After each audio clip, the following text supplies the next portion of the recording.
কোটি মানুষ প্রতিদিন তারা ইঁদুর মারার ওষুধ খাচ্ছেন, কিন্তু হতে পারে সেটি আপনারা নিজেরাও জানেন না। হতেই পারে ওই 20 কোটির মধ্যে আপনি কিংবা আপনার কোনো প্রিয়জনও আছে। মন দিয়ে শুনুন। রিসার্চ ডেটের একটা অফিসিয়াল রিপোর্ট অনুযায়ী মানুষ যে গুটকা কিনে খাচ্ছে তার মধ্যে আর্সেনিক পাওয়া গেছে, আর এইটাই সেই ভয়ঙ্কর রাসায়নিক যেটা দিয়ে ইঁদুর মারা হয়।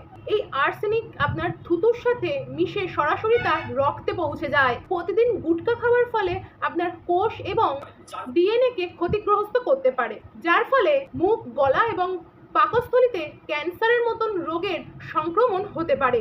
এবং অনেক সময় এটাও দেখা যায় গুটকার প্যাকেটের মধ্যে কোনো মরা পোকা বা টিকটিক মতন কোনো জ্যান্ত পোকাও থেকে যায়।